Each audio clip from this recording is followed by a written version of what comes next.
kasih pimpinan, teman-teman Komisi 11 yang saya hormati, Pak Menteri yang saya hormati, Bapak Wakil Menteri, Bapak ada perempuan juga ya, Ibu Wakil Menteri juga ya, atau Ibu ya? Oh Dirjen, ya. Soalnya baru ketemu, baru lihat sekarang. Gitu. Baru lihat. Baru lihat dong? Baru lihat sekarang itu. Ya. Baguslah untuk membuat semangat Komisi 11 itu.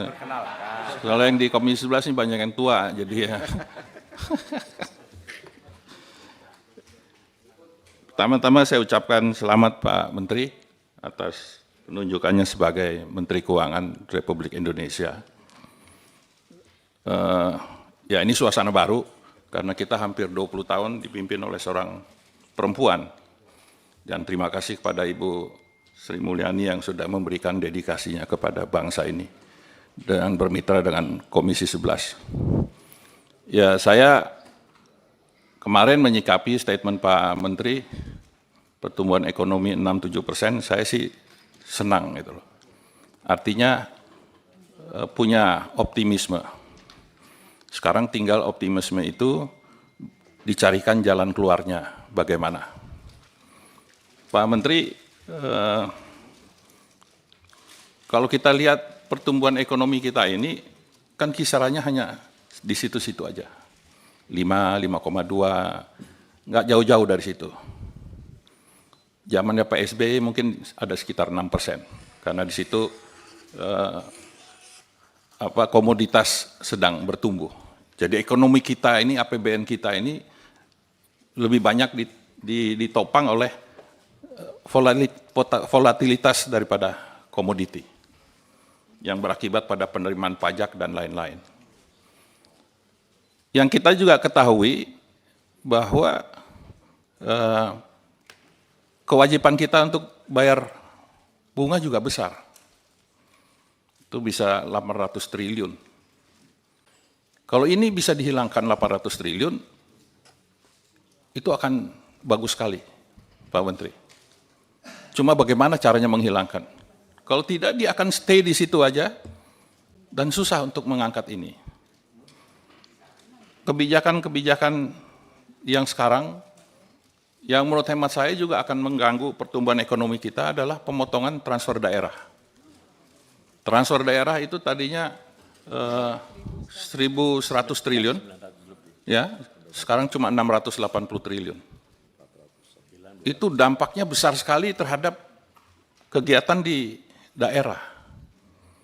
Makanya para kepala daerah sekarang pusing bagaimana mereka menambal APBD mereka. Memang cita-cita daripada reformasi dengan otonomi daerah itu diharapkan daerah bisa berkembang dengan sendirinya. Tetapi kan faktanya tidak semua daerah punya kemampuan untuk meningkatkan PAD-nya. Nah kalau ini dipotong, ya pasti dampaknya akan besar. Akan susah untuk menaikkan pertumbuhan ekonomi. APBN kita kan hanya menyumbang kurang lebih 12-14% terhadap pertumbuhan ekonomi kita. Fungsi dari tools daripada APBN ini. Yang kita harapkan sekarang lebih banyak kepada investasi. Nah investasi ini kan tidak bisa datang hari ini terus besok langsung menghasilkan. Ini bolong-bolong yang harus dipikirkan oleh Pak Menteri ini.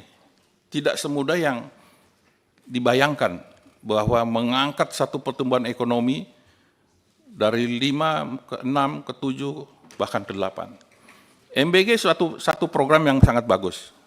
Ya, dia bisa mengangkat pertumbuhan ekonomi di desa. Tapi belum semua desa siap.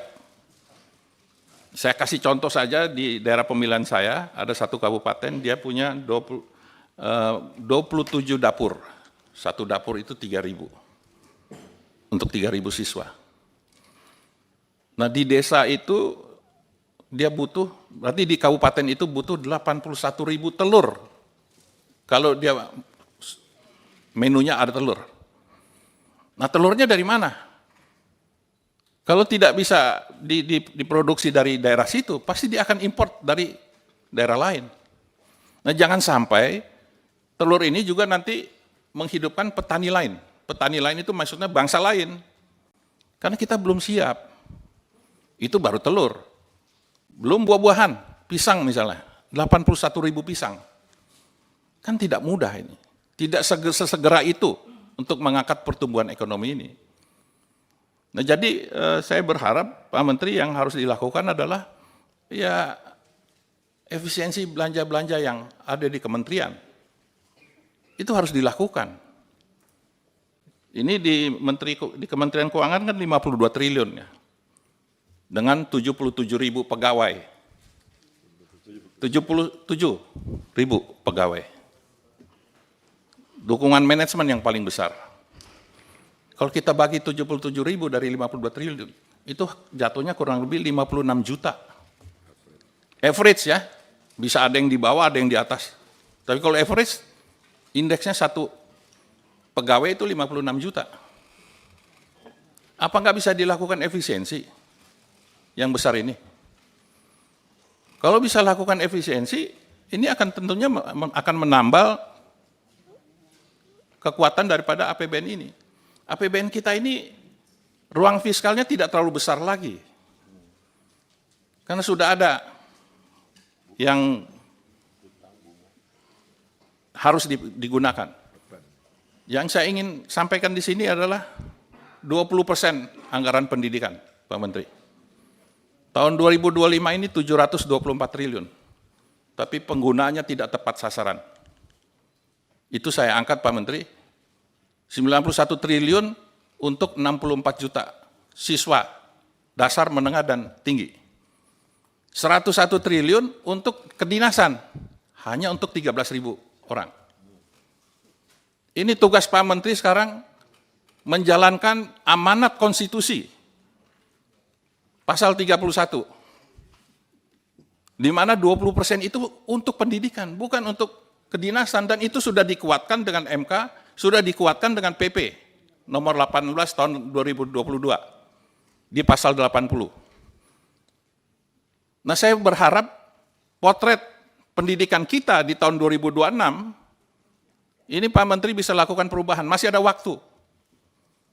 Kalau Pak Menteri usulan pendidikan aja nggak bisa melakukan perubahan, saya tidak melihat dia punya kemampuan untuk membuat 6-7%.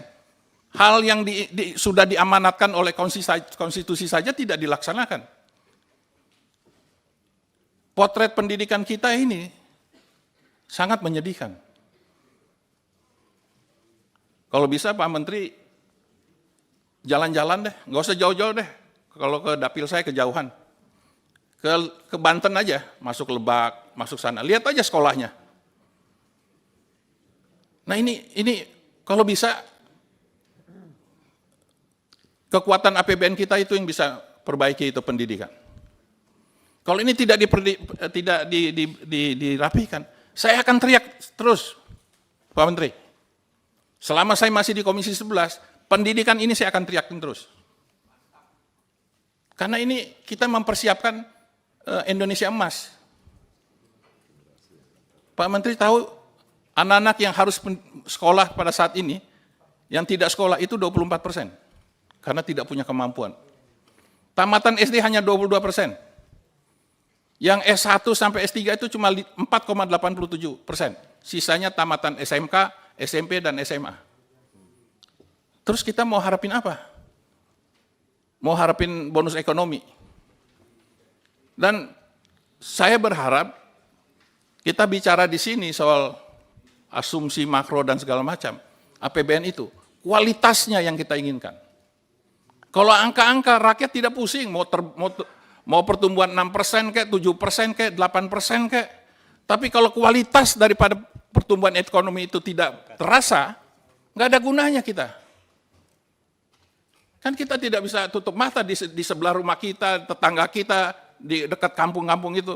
Orang pengangguran, orang miskin masih terlalu banyak. Jadi kalau bisa programnya itu menohok untuk mengangkat kehidupan mereka, kesejahteraan mereka. Itu baru APBN yang berkualitas. bukan APBN yang kuantitas. Hanya pertumbuhan 5, kemiskinan sekian. Nggak perlu, kita perlu sesuatu yang langsung berdampak. Dan ini yang menurut hemat saya ada di hatinya Pak Prabowo. Dia mau rakyatnya sejahtera. Jadi saya harap Pak Menteri, dengan you baru duduk sekarang hari ketiga, hari kedua, Pak? Ketiga ya? Hari pertama ini. Buatlah kejutan. Dan, jangan kejutan yang kayak kemarin itu, bikin pusing itu. Kebijakan. Kalau bisa kebijakannya out of the box. Kalau yang tadi disampaikan itu kebijakan saya udah dengar 20 tahun, Pak. Selama saya di Komisi 11, dengarnya yang ginian mulu. 25 tahun. Gitu. Jadi, kalau bisa, rapat-rapat berikut itu nggak usah terlalu panjang, nggak usah pakai baca-baca begitu, kan Pak Menteri kan PhD. Kasih ini outline-nya, jelasin aja, supaya lebih enak masuk di otak kita. Nggak perlu baca-baca yang kayak tadi gitu. Kita baru dapat data ini sekarang, Pak.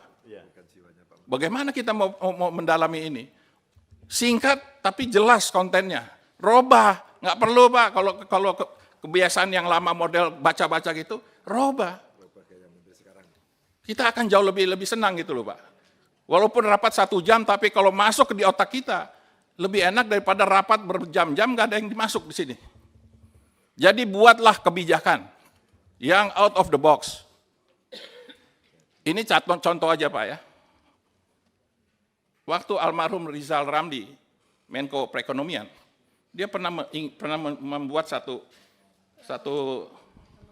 pemikiran asset backed securities terhadap kekayaan kita. Dan menurut hemat saya itu bisa dilakukan. Kita membuat sekuritisasi terhadap aset kita dapat uang sekarang di depan, baru kita lunaskan itu pinjaman-pinjaman supaya APBN-nya ini agak ringan. Kalau cuma ngandalin generik dari pajak, dari PNBP, sampai kita udah di dunia yang lain pun nggak akan terjadi perubahan. Nggak akan, Pak. Nggak nguber. Kebutuhan dengan pendapatan itu nggak nguber. Harus ada out of the box. Nah, saya tunggu itu yang out of the box dari Pak Menteri. Sekian dan terima kasih.